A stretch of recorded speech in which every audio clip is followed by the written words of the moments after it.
बच्चा लैके आए हैं असं इतने आके दरवाजे के आगे भाई सानू बच्चा अंदर करना कि मैं पर्ची लै गया। मैं कहा भाई साडा बच्चा एमरजेंसी इनू अंदर जान दो तो मैं पर्ची लै आनी। इन्होंने मैंने धक्का मारे, मैं बाहर कट चढ़िया बच्चे मैं फिर अंदर गई, फिर इन्हें धक्का मारे कट चढ़िया।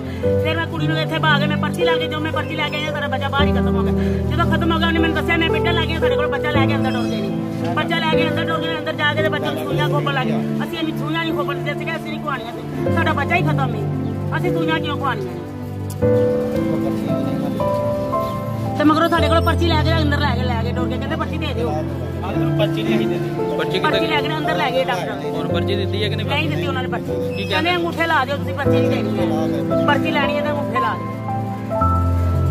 साढ़े हूँ बच्चा मरिया गोदी चो फड़ के अंदर लैके गए डोर के, तो पर्ची साढ़े को लैके रख ली है।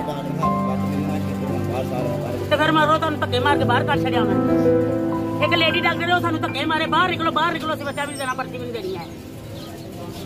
बड़े तरले साडा बच्चा खत्म हो गया, फिर सानू अंदर लैके गया। की रोल है सिक्योरिटी गार्ड का कितना कसूर है, मैं फटाफट दस दे।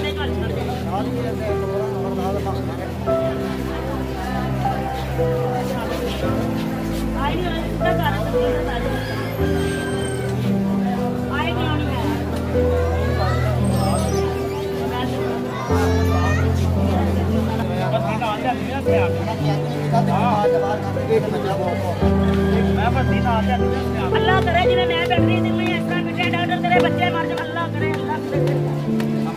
करे तेरे बच्चे मार जाओ, तेरे पुत्र मार जाओ। अल्लाह करे तेरे पुत्र मार जाओ, अल्लाह करे तेरे बच्चे मार जाओ, मार जाना। अल्लाह तेरे बच्चे मार जाना, हाँ तेरे बच्चे बचना। मैं तेरे हाथ जोड़ दी गई।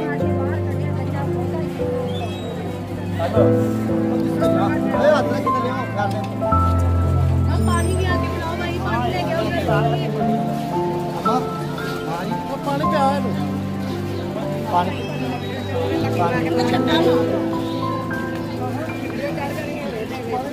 डॉक्टर ने आंदा जाकरी की रहमानी रहीम। अभी जी मैंने चेक किया है वार्ड में, उनके भी बयान दिए हैं जो बच्चे के लवाकीन हैं, और डॉक्टर साहब की जो इंक्वायरी अफसर है उनको भी मिला हूँ। बाकी जो डॉक्टर साहब थी वहाँ पे मौके पे उसको भी मिला हूँ। तो ये इंक्वायरी अभी चल रही है, अभी जो थोड़ी देर बाद वो डॉक्टर साहब फाइनलाइज करके हमें देंगे। उनको जो लवाकीन है उनको मैंने बता दिया कि अगर तुम सेटिस्फाई हो जाओ तो ठीक है, अदरवाइज़ मेरे पास आ जाओ, फिर दोबारा भी इंक्वायरी करवा लेंगे और फिर इंशाल्लाह इंसाफ करेंगे। जी अगर किसी की ज्यादती है तो उसको सजा मिलेगी।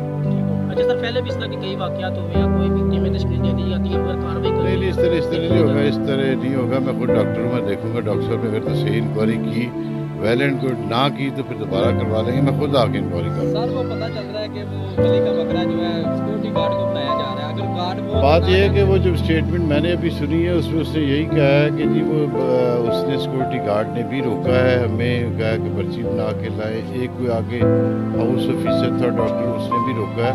अब देखते हैं इंक्वायरी में जो भी जिसका कसूर हुआ बली का बकरा तो वही बनेगा।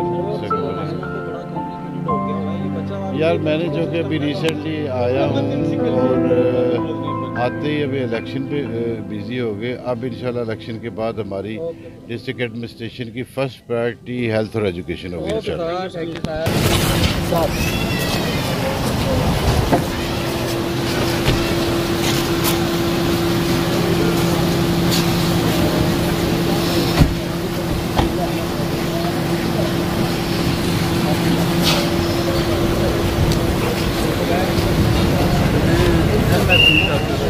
शाहदुल्लाह सर ये हमारे